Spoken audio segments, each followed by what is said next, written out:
오늘은 이단이라는 주제로 예수 제자 학교 일곱 번째 강의가 있는 날입니다.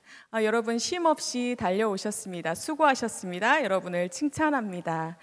지금까지 우리는 기독교의 가장 기본이지만 가장 중요한 교리들에 대해서 또 성경에 대해서 함께 배워왔습니다. 알아왔습니다. 오늘은 지금까지 우리가 기독교 구약의 시대부터 또 신약의 시대를 이르러 지금까지 끊임없이 한 번도 사라지지 않은 바로 이단, 끊임없이 살아 숨쉬는 그 이단에 대해서 알아보는 시간을 갖도록 하겠습니다. 이단하면 여러분 무엇이 떠오르시나요? 코로나 시대 가장 많이 들어봤을 것입니다. 코로나 시대 초반 정말로 뉴스에서 매일매일 들었던 단어 신천지일 것입니다. 또한 우리는 이 남산교회에서도 신천지의 흔적을 찾을 수 있습니다. 우리가 입구나 또 복도에서 볼 수 있는 신천지 출입 금지라는 경고 포스터입니다. 도대체 신천지가 얼마나 위력이 강하길래 경고 포스터까지 곳곳에 붙여져 있을까요? 제가 신대원을 다니던 때에 교수님이 말씀하셨습니다. 신천지를 만나면 그들과 맞닥뜨리지 마라. 그들과 말을 섞지도 말라라고 하셨습니다.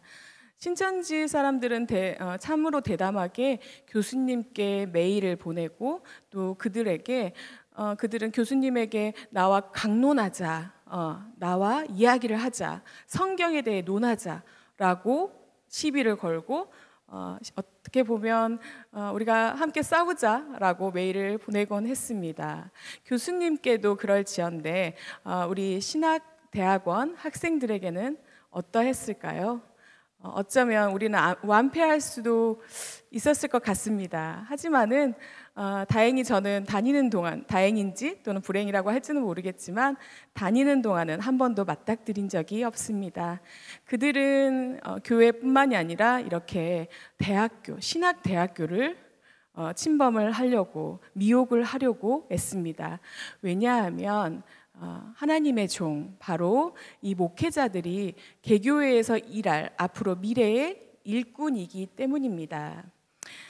그들은 너무나 강력합니다. 장소, 시간, 또 어떤 물질 이런 것에 구애받지 않고 막대한 자본, 막대한 시간, 또 막대한 사람을 투자하여서 사람들을 미혹하곤 합니다. 참 열심히도 일합니다. 오늘은 이러한 신천지에 대해서 사실은 말을 하려는 것은 아닙니다. 그 외에 현재 한국에서 포교 활동하고 있는 그러한 이단에 대해서 말하려고 하는 것도 아닙니다. 이단이 누구인지, 그들이 누가 있고 또 우리를 어떻게 포교하는지 이것을 아는 것도 중요하지만은 더 중요한 것이 있습니다. 바로 우리도 이단에 넘어갈 수 있다는 것입니다. 왜 우리가 이단에 넘어가는 것일까요?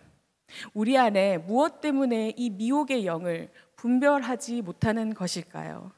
오늘은 이 우리의 믿음의 선배, 바로 초대교회 우리의 선배들이 이단과 극렬히 싸웠던 그 시간들을 알아보려고 합니다. 초대교회 우리의 선배들이, 신앙의 선진들이 무엇 때문에 무엇을 틈타는 그 이단, 무엇 때문에 또 어떻게 그렇게 틈타는 그 이단을 대항하여 싸웠는지 그것을 살펴보고 또 이를 통해서 우리는 무엇이 부족한지 어떻게 우리가 이단을 싸워서 이기는 것이 아니라 틈타지 못하게 할 수 있을지 스스로 정립해보는 그러한 시간이 되기를 바랍니다.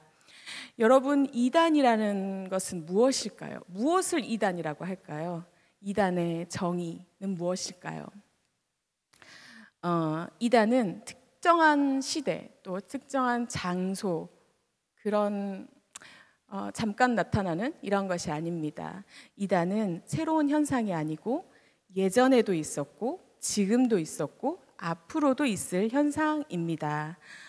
때나 장소, 시간을 가리지 않고 반복적으로 죽지도 않고 이제는 다 밟혔나 하지만 다시 살아나는 아주 생명력이 질긴 이들입니다. 한번 발생한 이 이단은 절대로 소멸되지 않습니다. 모양을 달리하면서 다시 살아있고 또 우리의 삶 아주 가까운 곳에 그들은 존재합니다. 이 때문에 이들과 함께하는 역사가 바로 교리사라고 할 수 있습니다. 이제 본격적으로 이단에 대해서 살펴보도록 하겠습니다. 여러분, 이단은 어디에서 유래했을까요? 이단이라는 말, 이것은 어디서 유래했을까요? 이단은 원래 헬라어 하이레시스라는 단어에서 유래를 했습니다. 이 하이레시스에는 두 가지 특징이 있습니다. 첫 번째는 의미의 확장입니다. 원래는 선택된 것 또는 선택한 행위라는 그러한 뜻을 가르치는 것이었습니다. 어떤 사상이나 철학, 종파와 같은 또 분파와 같은 것들을 나타내는 그러한 중립적인 단어였습니다. 하지만 이것이 확대되어서 사용되기 시작했습니다. 여러분도 잘 아시는 단어, 사두개파, 바로 사두개파, 또 바리새파, 또 에세네파, 유대의 하이레시스라고 이들을 부릅니다. 신약 성경에서도 그런 의미로 사용되어지는 경우를 우리는 말씀 가운데서 찾을 수 있습니다. 잠깐 말씀을 보고 가겠습니다. 사도행전 5장 17절 말씀입니다. 대제사장과 그에 함께 있는 사람, 즉 사두개인의 당파가 다 마음의 시기가 가득하여 일어나서, 또한 사도행전 15장 5절에서도 우리는 볼 수 있습니다. 바리새파 중에 어떤 믿는 사람들이 일어나 말하되 이방인에게 할례를 행하고 모세의 율법을 지키라 명하는 것이 마땅하다. 이것이 바로 바리새파 그리고 사두개인, 사두개파에 대해서 나타내는 말씀입니다. 또한 교회 분열로 갈라져 나온 분파나 또 파당, 거짓 선생을 나타내는 그러한 단어로 의미가 확장되었습니다. 말씀 가운데 우리는 하이레시스를 찾아볼 수 있습니다. 말씀을 보도록 하겠습니다. 고린도전서 11장 19절 말씀입니다. 너희 중에 파당이 있어야 너희 중에 옳다 인정함을 받은 자들이 나타나게 되리라. 여기서 파당이란 단어가 바로 하이레시스라는 단어로 쓰여 있습니다. 다음 말씀입니다. 갈라디아서 5장 20절 말씀입니다. 우상 숭배와 주술과 원수 맺는 것과 분쟁과 시기와 분냄과 당 짓는 것과 분열함과 이단과, 여기서 나오는 이단이라는 단어도 동일하게 하이레시스가 쓰였습니다. 마지막으로 베드로 후서 2장 1절의 말씀입니다. 그러나 백성 가운데 또한 거짓 선지자들이 났었나니 이와 같이 너희 중에도 거짓 선생들이 있으리라. 그들은 멸망하게 할 이단을 가만히 끌어들여 자기들을 사신 주를 부인하고 임박한 멸망을 스스로 취하는 자들이라. 여기서 사용된 이단도 바로 하이레시스입니다. 종파, 분파, 파당, 거짓 선생을 가리키는데 하이레시스가 사용된 것입니다. 이 하이레시스의 특징은, 또 다른 특징은 바로 의미의 변화입니다. 이 단어가 처음부터 부정적인 의미로 쓰인 것은 아니었습니다. 본래는 공통적인 의견을 가진 어떠한 집단, 그런 사람들을 가리키는 말이었습니다. 그래서 이것은 경멸이나 또 모욕, 부정적인 단어로 쓰인 것은 아니었습니다. 하지만 점차 분파나 거짓 교사, 또 다른 교훈을 우리가 주는 이들에게 사용하다 보니 이것이 자연적으로 부정적인 의미로 확정이 되게 되었습니다. 특히 2세기 기독교 주자들이 헬라어 하이레시스를 라틴어 하이레시스라고 옮겨서 그 의미를 더욱더 강화했습니다. 그래서 하이레시스는 기독교 사상을 파괴하거나 또 정통과 반대되는 것을 주장하는 이들을 가리킬 때 사용하는 그러한 단어로 의미가 부정적으로 변화되게 되었습니다. 지금까지 하이레시스라는 단어로 인해서 유래된 이단에 대해서 알아보았습니다. 이제는 이 이단이라는 개념을 정통과 반대되는 개념으로 살펴보도록 하겠습니다. 신학 종교적인 면에서 이단은 정통과 반대되는 개념으로 우리가 쉽게 사용하곤 합니다. 양자의 대비를 통하여 이단이 무엇인지 더욱더 극명히 드러나게 될 것입니다. 정통이란 교회가 꿈꾸는, 교회가 공인한 신앙을 진술하는 것을 말합니다. 하지만 이단은 반대로 교회가 공인한 그 신앙을 진술하는 걸 거부하는 것을 말합니다. 아주 쉽게 귀에 쏙쏙 들어오는 그러한 대비입니다. 때문에 이들은 기독교와 때때로 빈번하게 대립을 하게 됐고, 이들과 논의하는 가운데 기독교는 교리라는 것들을 정립하게 되었습니다. 이러한 또 정립되어진 이 교리를 더욱더 반대하고 반대편에 쓴 것은 또 이단으로 다시 이단으로 이렇게 낙인 찍히게 된 것이겠죠. 이렇게 서로 상호 관계 속에서 이단이고 또 정통이고 서로가 확립되어져 갔습니다. 둘째, 이단은 이 기독교 신앙을 고의적으로 지키지 않습니다. 고의적으로 일탈합니다. 교회의 많은 부분, 정통적인 것, 이러한 것들을 이렇게 공유하거나 또 결정하는 것에 대해서는 갈라지는 것, 다른 것을 주장하곤 합니다. 그리고 성령이 가르치는 그 정통 교리는 거짓이라고 주장을 합니다. 세 번째, 정통은 초대교회와 동일하게 가르칩니다. 그 가르침과 동일하지만 이단은 초대교회의 가르침을 거부합니다. 이것이 정통과 반대되는 이단의 개념입니다. 이제 교회사적으로 이단에 대해서 이단이 어떤 뜻인지 살펴보도록 하겠습니다. 교회사적으로 보면 이단의 정의는 그때부터 지금까지 같은 것이 아니라 변화되어 왔음을 볼 수 있습니다. 초대 시대, 또 교부 시대, 중세, 또 종교 개혁 시대를 지나서 그 의미와 강조점이 달라지게 됩니다. 신학적 관점에서 사적인 관점으로 변화된 것이 바로 첫 번째 특징이고 첫 번째 정의입니다. 교부 시대에는 기독교 정통 신앙을 일탈한 것을 이단으로 간주했습니다.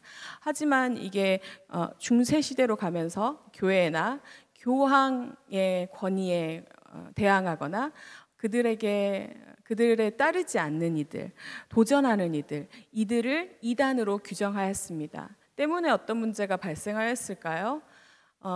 사실은 신앙적으로, 교리적으로 문제가 없음에도 불구하고 이단으로 낙인 찍히는 이들도 발생하게 되었습니다.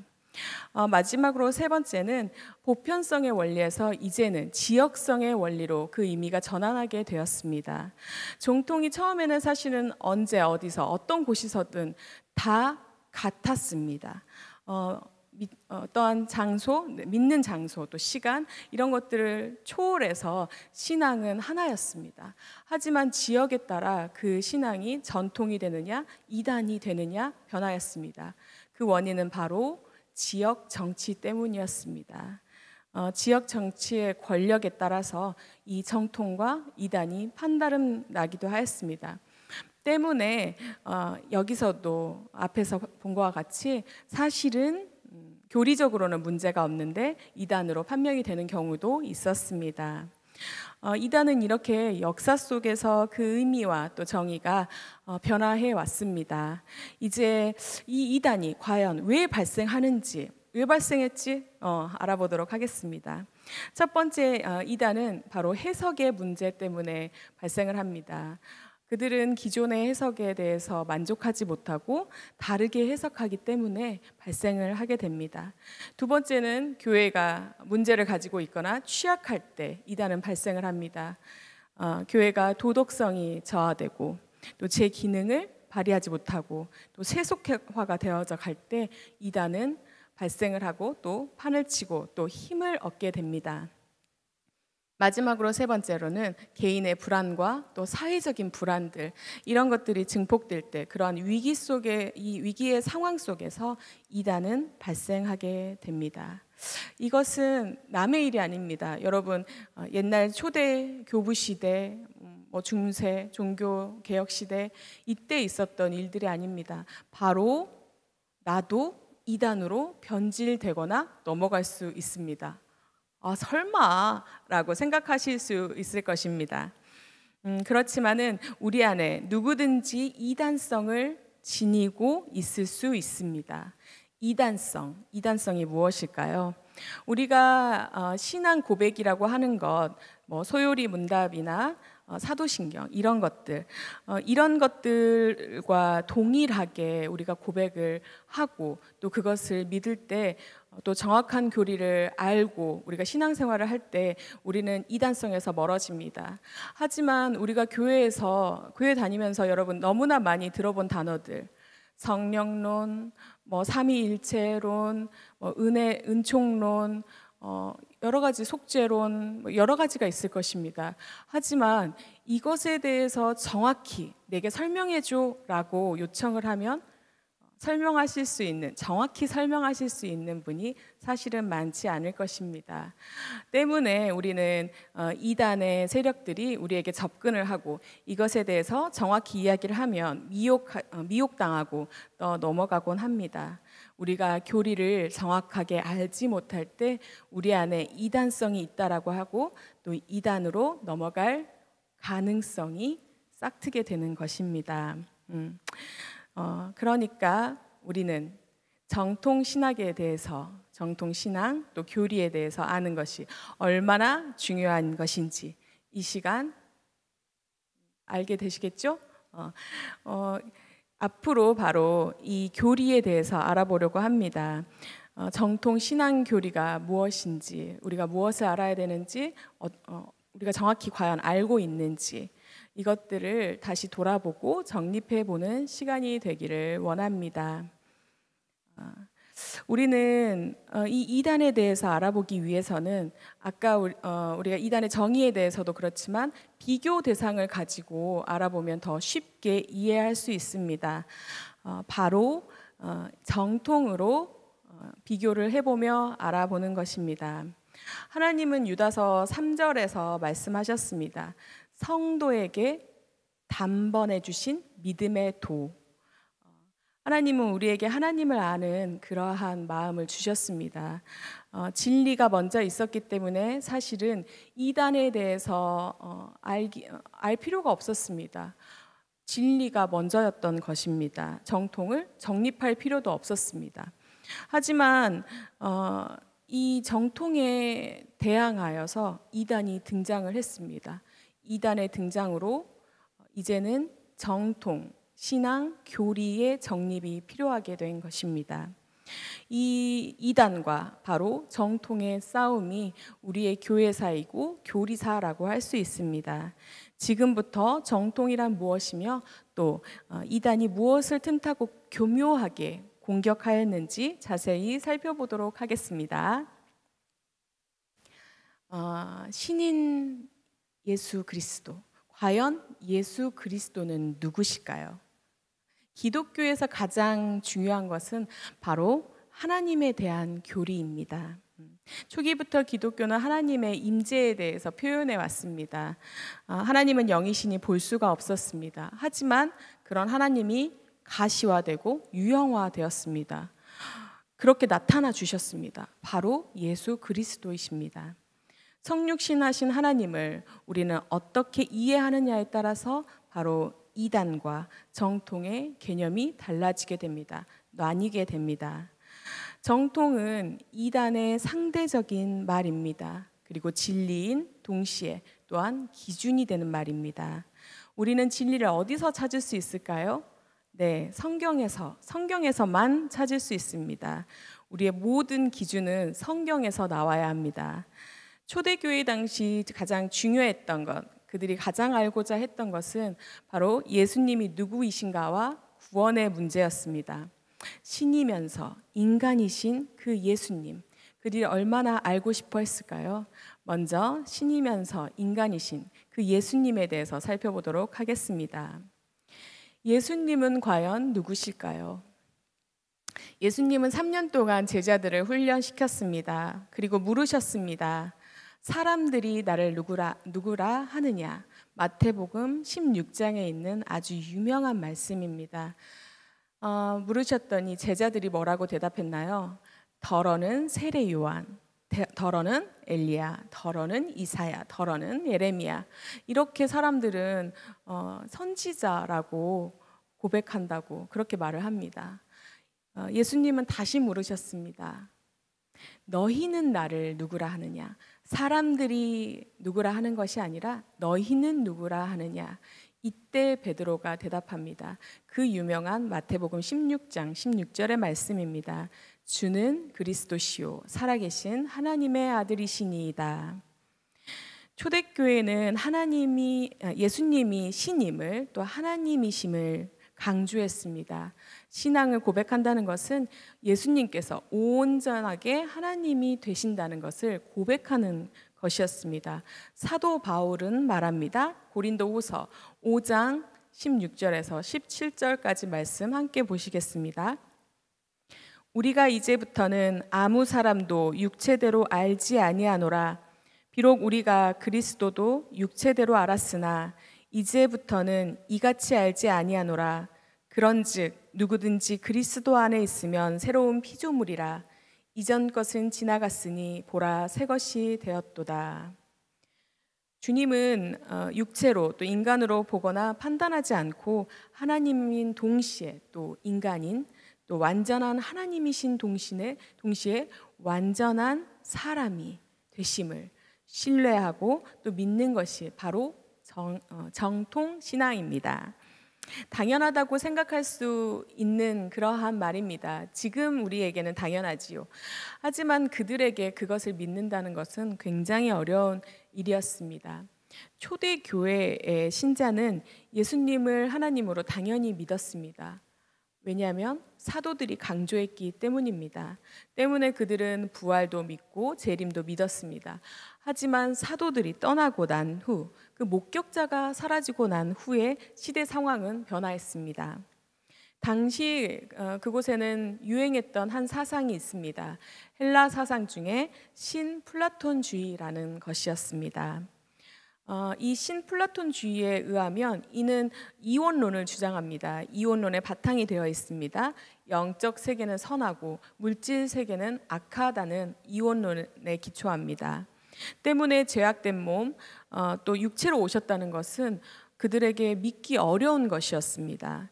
이러한 사실이 바로 신약 성경에도 경고한 이원론적 영지주의입니다. 영지주의에 대한 경고는 성경의 곳곳에 나와 있습니다. 이들은 성경에 말하는 진리가 아니라 인간의 생각과 이성으로 이해하려고 하였습니다. 이렇게 신성과 또 인성에 대한 개념, 또 이 개념의 균형이 깨졌을 때 바로 이단성을 갖게 되는 것입니다. 그리스도의 어떤 신성과 또 인성에 대한 고백은 이단성을 구별하는 하나의 큰 기준이 됨을 알 수 있습니다. 이들과 대항하면서 어떠한 교리가 세워지고 또 어디서 세워지게 됐는지는 우리가 잠시 후에 뒤에서 살펴보도록 하겠습니다. 앞에서 말씀드린 것처럼 이 초대교회 이 시대에 또 가장 사람들이 알고 싶어 했던 또 하나의 주제, 바로 구원에 대해서 시작하도록 하겠습니다. 두 번째 중요 주제, 이 구원. 이 구원은 기독교인뿐만이 아니라 모든 사람이 사실은 궁금해하는 관심사입니다. 이 구원에 관해서 다수의 잘못된 견해가 발생을 하곤 합니다. 한국뿐 아니라 또 초대교회 거의 모든 이단의 형태도 이 구원에 관한 문제였습니다. 이 구원을 올바르게 이해하기 위해서 꼭 필요한 것이 있습니다. 바로 기독론입니다. 먼저 그 예수 그리스도의 인성과 또 신성에 대해서 이해를 할 때 우리는 구원의 진리에 대해서 이해할 수 있습니다. 예수님을 단순히 사람으로 보면 사람이 사람을 구원하게 한다? 이건 우리가 그냥 들어도 상식적으로 이해할 수 없는 것입니다. 때문에 예수님은 어떤 인류를 대표할 수 있는 인간인 동시에 또 인류를 구원하실 수 있는 하나님이셔야 했습니다. 때문에 그리스도의 어떤 신성과 이 인성이 균형을 이룰 때 구원, 구속을 이해할 수 있게 됩니다. 이것을 논하는 교리를 우리는 기독론이라고 합니다. 예수님에 대한 교리, 바로 기독론입니다. 또 이 신성과 인성에 대한 기독론을 바르게 이해하기 위해서 우리가 알아야 하는 것이 있습니다. 제가 처음에 언급드린 바로 삼위일체론입니다. 삼위일체의 논쟁은 기독론과 밀접하고 또 기독론은 구원과 밀접하고 서로 우리가 뗄래야 뗄 수 없는 사실은 그러한 교리들입니다. 이것이 잘못되면 구원관에 대한 그 구원관이 자체가 흔들리고 또 우리가 이단으로 빠질 수 있기 때문에 삼위일체 논쟁은 필수적이었고 그 삼위일체의 논쟁을 통하여 많은 이단들이 등장을 했습니다. 초대교회 성도들은 그들의 상황은 어땠나요? 핍박받는 자들이었습니다. 그들에게 구원의 확신이 없었다면 그들은 그 핍박을, 그 모진 고문을 또 그 힘든 희생을, 고통을 견딜 수가 없었을 것입니다. 때문에 분명한 구원관이 요구되었습니다. 구원의 주체이신 예수 그리스도에 대해서 더 정확히 알고 또 그분이 하나님이심을 알고 또 그 하나님에 대해서 관심을 갖게 된 것입니다. 중요한 것은 여러분, 예수님이 누구신가, 하나님이 누구신가, 이것을 알기 위해 가장 중요한 것은 성경에 기반을 두어야 한다는 것입니다. 하지만 자신의 논리로 또 생각으로 설명하고 이해를 하려고 하면서 이단이 나타나게 되었습니다. 초대교회에 나타난 아리안주의, 또 펠리기안주의, 또 중세시대에 나타난 카타르 이단, 알비파 이단, 또 종교개혁 시대에 나타난 아르미니안주의, 또 소시니안주의 등등등 많은 이단이 나타났는데 제가 방금 언급해드린 이 이단의 공통점들이 있습니다. 바로 신성과 인성에 대해 불명확하다는 것입니다. 오늘 저와 여러분의 이 강의를 통해서 바른 기독론, 또 바른 삼위일체론을 우리가 알고 있나, 내가 가지고 있나 점검해보는 시간이 되기를 소망합니다. 그것이 이 강의의 핵심입니다. 또한 구원론은 성령론과 아주 깊은 연관을 맺고 있습니다. 그리스도께서 성취하신 구원사, 이 구원사역을 성령께서 담당하셨기 때문입니다. 성령이 역사하시는데 어떤 사람은 구원하고 어떤 사람은 구원받지 못하나? 이 질문 가운데 바로 등장한 것이 있습니다. 예정론입니다.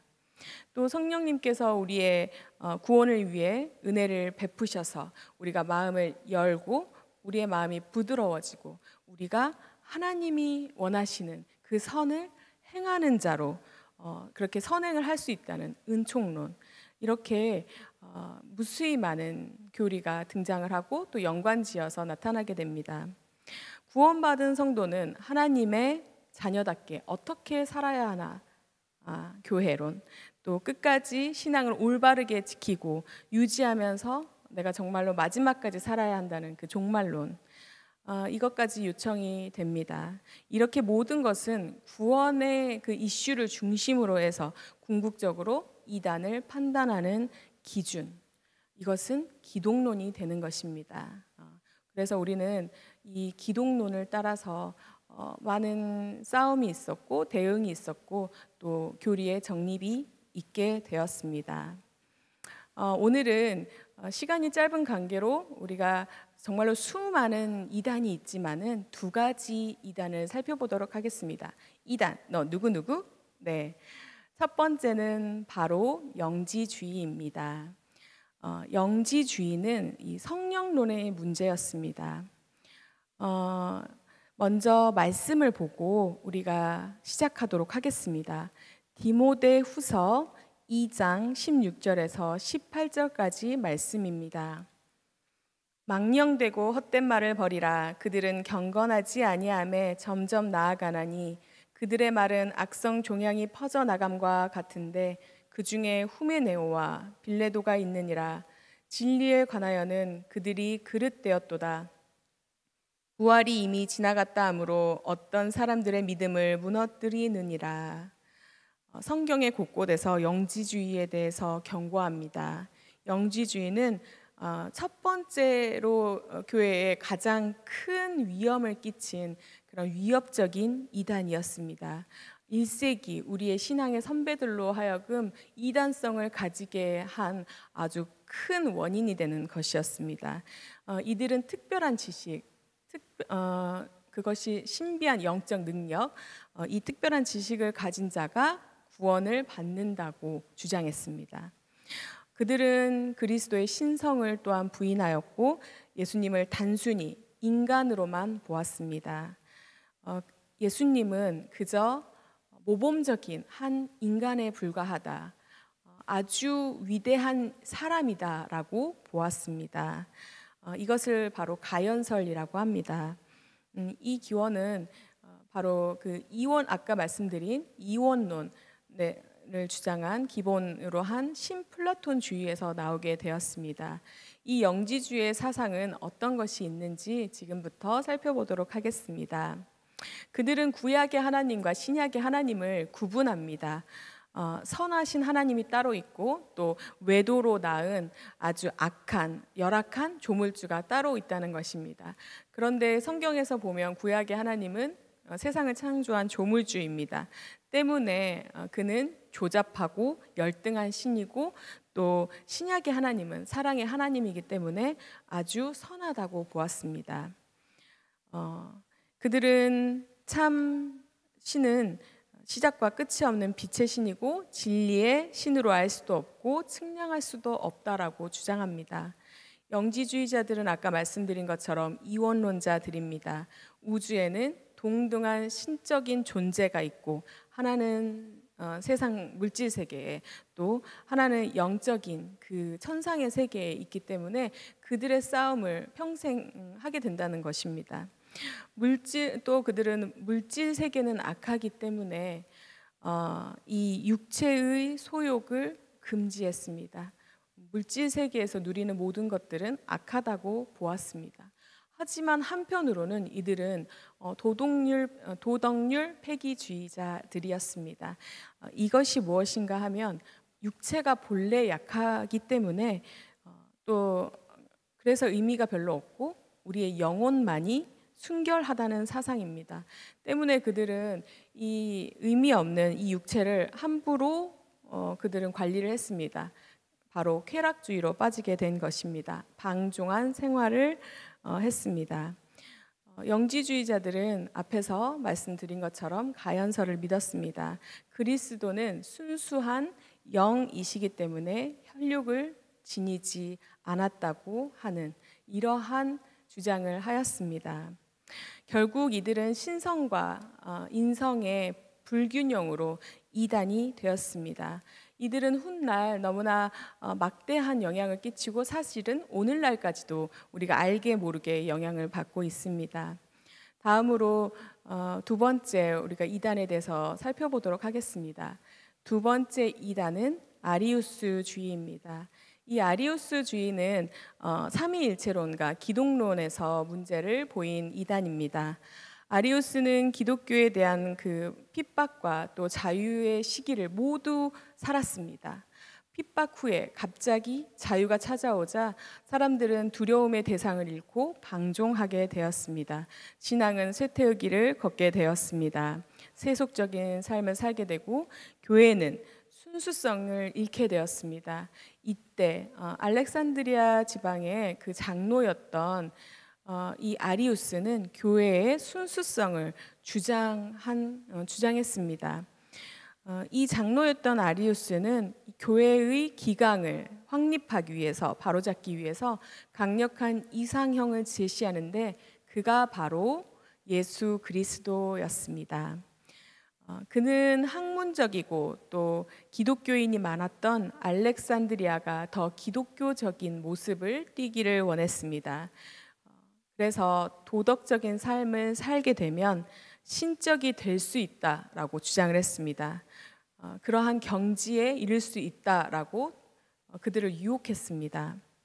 그런 사상의 바탕은 그리스도의 인성을 강조함이었습니다.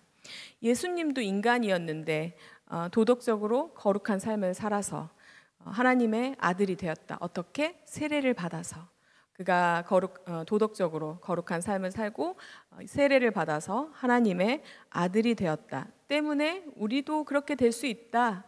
이리로 나아오라. 이렇게 유혹했습니다. 사람이 신성과 연합하고 또 그 반열에 들어갈 수 있다라고 우리를 유혹한 것입니다. 알렉산드리아의 감독은 이 아리우스를 파직했습니다. 하지만 그는 장로라는 직분이 있었습니다. 당연히 힘도 있었겠죠. 그렇기 때문에 이에 굴복하지 않고 정치적인 세력들을 이용하여서 우리가 무엇이 정통이고 무엇이 이단인지 판가름해 보자라고 제시했습니다. 이것이 바로 나중에 함께 보게 되실 325년 니케아 종교회의입니다. 사실 교회가 핍박의 시기가 종결이 된 후 또 분열에 일어나게 된 그 원인에는 여러 가지 문제, 여러 가지 원인들이 사실 있습니다. 그 원인 중에 또 하나가 바로 삼위일체에 대한 다른 개념 때문이었습니다. 제국 내에 문제가 될 정도로 이단 사상이 퍼져 있었습니다. 이것은 그때 당시에 만연했던 영지주의 때문이었습니다. 사람들은 그리스도의 그런 성육신과 또 신성을 부인했습니다. 도덕적으로 모범을 보인 한 인간일 뿐이라고 그렇게 여겼습니다. 이 아리우스주의 사람들은 이런 이단 사상처럼 인간이신 그리스도께서 이렇게 세례를 받아서 하나님의 아들이 된 것처럼 우리도 그렇게 되자고 계속 주장한 것입니다. 잘못된 삼위일체론, 잘못된 기독론이 바로 이단의 탄생을 이끌었던 것입니다. 지금까지 이단을 잘못 해석한 그 교리들에 대해서 잠시 살펴보았습니다. 이를 바로잡기 위해서 교회는 과연 어떻게 대항했는지, 또 교회가 어디서 어떻게 그 교리를 확정하였는지 우리가 신조의 역사를 통해서 살펴보도록 하겠습니다. 신조의 역사를 통한 신앙의 정립의 시간입니다. 신조 또는 우리가 신경이라고 하는 것은 신앙 고백의 뜻을 가지고 있습니다.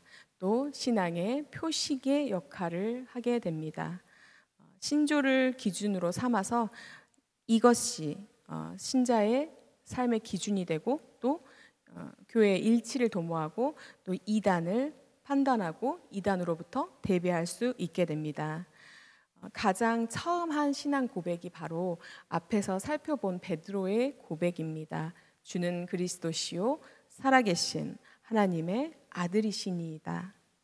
예수님이 누구인지에 대해서 고백하고 응답하는 것, 현대에도 서양 교회를 중심으로 이렇게 사도신경이 주로 고백이 되어지고 있습니다. 동방 교회에서는 니케아, 콘스탄티노플 그 신조가 그들의 중심이고 기준입니다. 몇 가지 신조가 이 기독교 신앙의 역사를 말해주고 있습니다. 우리는 이 신조의 역사를 통해서 공교회를 보면서 우리가 어떻게 교리를 정립해 왔는지 살펴보도록 하겠습니다. 공교회의 역사에 대해서 잠시 표 보시겠습니다. 먼저 7번의 공의회가 있었습니다. 1차 공의회는 AD 325년의 니케아 회의입니다. 2차 공의회는 AD 381년 제1차 콘스탄티노플 회의입니다. 3차 공의회는 AD 431년 에베소 회의입니다. 4차 공의회 AD 451년 칼케돈 회의, 5차 공의회 AD 553년 제2차 콘스탄티노플 회의, 6차 공의회 AD 680년 제3차 콘스탄티노플 회의, 7차 공의회 AD 782년 니케아 회의. 7차 공의회까지 발전이 거듭된 주제를 살펴보면 거의 삼위일체론, 또 기독론이 주를 이루고 있습니다. 325년 니케아 공의회에서 아리우스주의 등을 배척하고 배격하고 또 정통 신앙을 지켜내기 위해 니케아 신경을 채택하게 됩니다. 주로 기독론을 말하고 있습니다. 성부와 성자의 본질이 같다는 호모우시우스, 이것을 강조하게 됩니다. 이때의 상황을 한번 살펴보도록 하겠습니다. 기독교가 호황을 맞을 때였습니다. 기독교 호황 뒤에는 사실은 정치적인 동기가 있었습니다. 324년 콘스탄틴 그 대제가 제국을 통치하는 데 있어서 기독교를 이용하고자 하였습니다. 기득권 세력들이 가진 그 신을, 그들이 믿는 신을 배격하고 기독교를 통해 통합하기를 원했습니다. 다스리기를 원했습니다. 그래서 이 콘스탄틴 대제는 기독교의 도움을 얻기 위해 AD 313년 그 유명한 밀라노 칙령을 내립니다. 거기서 그는 자신을 13번째 사도라고 칭하며 정교 일치의 그 정치를 펼치게 됩니다. 하지만 이때 아리안주의가 등장을 하게 되고 교회에는 때 아닌 신앙 논쟁이 벌어지게 되었습니다. 콘스탄틴 대제는 참 심기가 사실은 불편했겠죠. 그래서 회의를 소집합니다. 이것이 바로 325년 1차 니케아 회의입니다. 니케아 공의의 중심 주제는 바로 이것입니다. 하나님과 그의 아들인 예수님에 관한 관계의 정립이었습니다. 터툴리안에 의해서 삼위일체이신 하나님이 서명이 되었지만 아리우스는 앞에서 우리가 본 것처럼 예수님을 지존적인 존재로 인식하지 않고 인간적인 그러한 존재로만 보였습니다. 이성적인 존재로만 여겼습니다. 예수님의 신성을 부인한 아리우스, 그에 대해서 정죄함의 필요성을 교회는 느낍니다.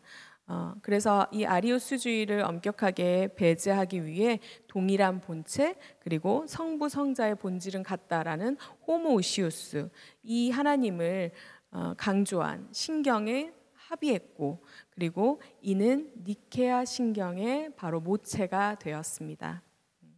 호모우시우스, 하나님의 형상을 이루기 위해 아들로 임했는데 그가 구원을 이루기 위해서는 참 하나님이요 또한 참 인간이어야 한다는 것이었습니다.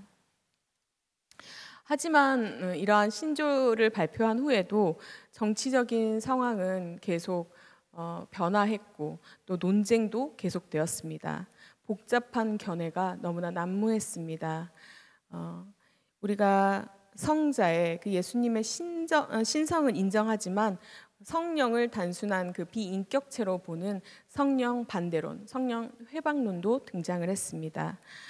AD 381년 테오도시우스 황제는 콘스탄티노플에서 바로 이 호모우시우스 사상을 중심으로 이 어떠한 공표를 하고 또 당시의 의견의 종합을 시도를 하게 됩니다. 앞에서 말씀드린 니케아 신경을 기본 골자로 하여서 381년 콘스탄티노플리스 그 공의회에서 니케아 콘스탄티노폴리스 신경이 채택이 되게 됩니다. 이 시대에 지금까지 동방교회에서는 사도신경을 그리고 서방교회에서는 이 니케아 콘스탄티노폴리스 신경을 단 하나의 신조로 인정하고 있습니다. 이 신경은 성자와 성령님의 그런 정의를 구체화하고 있습니다. 성부와 성자와의 관계에는 성부와 일치된 관계로 정의합니다.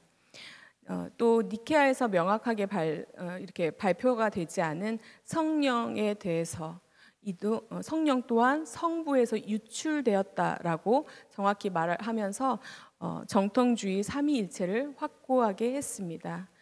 삼위일체가 얼마나 중요한 것인지 계속해서 알 수 있습니다. 3차 또 에베소 공의회에서는 두 인격이 한 인격체에 머무른 신인이며 또 한 인격체로 기독론의 정론이 결정된 회의였습니다. 우리는 한 그리스도 또 한 아들 한 주를 고백한다. 이 내용이 정립되게 되었습니다. 위의 신조에도 불구하고 그리스도의 신성과 인성에 대한 논쟁은 끊이지 않았습니다. 결국 451년 칼케돈 공의회에서는 기독론을 정리하게 됩니다. 그리고 칼케돈 신조라는 것을 고백하게 됩니다. 이 신조는 예수님은 완전하신 신성과 또 완전한 인성을 동시에 가진 분이라는, 즉 그리스도는 하나님이시며 또 완전한 인간이시라는 것입니다. 혼동 없이, 변함 없이, 분리 없이, 또 분할 없이 연합되어 있음을 고백한 것입니다. 이후로도 많은 신경들이 있고, 또 우리가 지금 사용하는 사도신경, 이러한 것들은 다 초대교회의 이러한 신앙 고백들이 발전하여서 생성된 것입니다. 사도신경은 성부와 성자와 또 성령에 대한 신앙 고백을 담고 있습니다. 그리스도의 신성, 또 고난, 죽음, 부활에 대해서 고백하고 있습니다. 간략하게 이렇게 신조가 형성되어진 과정을 공의회를 통해 살펴보았습니다. 모든 과정은 이단과 맞서는 그런 기독교의 역사였습니다. 이단을 통해 사실은 교리가 정립되어진 것입니다. 하나님이 이단을 사용하신 것이겠죠. 기독교의 교리를 정립한 가장 귀중한 시간들이었습니다. 우리가 고백하는 것은 쉽지만 그 과정은 참으로 이렇게 긴 세월이 걸렸습니다. 어려웠습니다. 그리고 정말 많은 것을 함축하고 있다는 것을 기억하시기 바랍니다. 우리 안에서 우리가 고백은 쉽게 할지라도 그 안에 담긴 의미는 기억하면서 고백할 수 있는 그러한 우리가 되었으면 좋겠습니다. 그렇게 고백할 때 그 고백이 의미가 있어지고, 또 고백하여질 때마다 하나님께서 은혜를 주실 줄로 믿습니다. 이제 마무리하도록 하겠습니다. 우리가 지금까지 살펴본 것들을 잠시 정리해 보도록 하겠습니다. 첫 번째, 우리는 지금까지 이단이 무엇이고 또 어디에서 유래해 왔는지, 발생 원인은 무엇인지 살펴보았습니다. 두 번째, 정통 교리를 바탕으로 두 가지 이단, 아리우스와 또 영지주의에 대해서 살펴보았습니다. 그리고 마지막으로 이들의 사상, 또 잘못된 교리를 살펴보면서 그들에게 대응했던 그 정통 교단의 역사를 살펴보았습니다. 공의회를 통해서 어떻게 신조가 확립되어 갔는지 살펴보았습니다. 여러분 재미있으셨나요? 저만 재밌었던 거 아니겠죠? 네. 교회사는 사실 너무나 무궁무진하게 재미가 있습니다. 오늘 언급했던 각 교리들, 우리가 더욱더 자세히 기독론에 대해서 알아도 좋고, 더 자세히 삼위일체론에 대해서 알아도 좋고, 성령론에 대해서 알아도 좋고, 은총론에 대해서 알아도 좋고, 교회론에 대해서 알아도 좋고, 너무나 우리가 깊이 알면 좋은 것들이, 우리에게 유익이 되는 것들이 너무나 많이 있습니다. 또한 우리가 너무나 훑고 지나갔던, 그냥 언급만 하고 지나갔던 이단들에 대해서 사실은 더 자세히 알아보는 것도 매우 의미 있고 재미있는 시간일 것입니다. 교부 시대에 있었던 이단들, 또 그들과 대응하면서 세워졌던, 우리가 지켰던 것들, 그런 것들에 대해서도 알아보면 참 사실은 재미있습니다. 하지만 가장 중요한 것은 우리가 무엇을 알아보든지 간에 내게 흔들리지 않는 그러한 바른 신앙 교리가 있나, 이것이 가장 중요합니다. 내가 하나님에 대해서 확실히 알고 있는가, 흔들리지 않을 만큼, 설명할 수 있을 만큼, 내가 진심으로 마음으로 고백할 수 있는 만큼 확실하게 알고 있는가, 이것이 가장 중요합니다.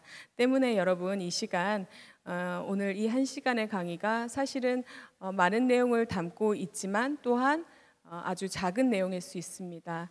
이 가운데 여러분 자신의 신앙을 돌아보고, 또 내가 이것은 더 궁금하지, 내가 이것은 더 자세히 알아야지, 내가 하나님을 더 알아야지, 하나님을 더 가까이 해야지, 더 사랑해야지, 이렇게 궁금해하고 하나님께 가까이 가며 정립하는 시간이 되었으면 좋겠습니다. 하나의 계기의 시간이 되었으면 좋겠습니다. 여러분, 저는 참 즐거웠습니다. 앞으로 또 언제 만나게 될지 알 수는 없지만은 또 다른 자리에서 여러분을 만나 뵙기를 기대해 봅니다. 오늘 강의는 여기서 마치도록 하겠습니다. 다 함께 기도하겠습니다.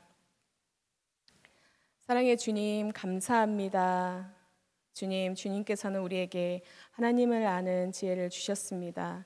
하나님이 아니고서는 우리가 채워지지 않는 그 목마름을 주셨습니다. 주님, 우리에게 하나님을 아는 그 지혜를 주셨사오니 분별할 수 있는 그 능력도 그 지혜도 우리에게 허락하여 주시옵소서. 주님, 미혹의 영에 붙들리지 않기를 원합니다. 흔들리지 않기를 원합니다. 언제 어디서든 주님만을 고백하며 주님으로 말미암는 그 승리의 삶을 살아갈 수 있도록 주님 역사하여 주시옵소서. 주님, 더욱더 궁금하기를 원합니다. 아버지에 대해서, 말씀에 대해서 더욱더 궁금해하며 더욱더 나아가는 우리의 삶이 되기를 주님 원합니다. 우리의 심령을 다스리시고 주장하시고 문을 두드리시고 우리가 정말로 주님께 나아가는 매일매일 매 순간순간이 될 수 있도록 우리를 인도하여 주시옵소서. 주님, 짧은 강의였지만은 주님께서 은혜로 역사하여 주셨을 줄 믿습니다. 이것을 통하여 그들의 삶이 또 결단하여지는 귀한 시간이 주님께서 인도하시고 주님께서 결단하게 하실 줄 믿습니다. 주님 사용하여 주시옵소서. 오늘 함께 하셨음을 믿습니다. 모든 것에 감사하며 예수 그리스도의 이름으로 기도합니다. 아멘.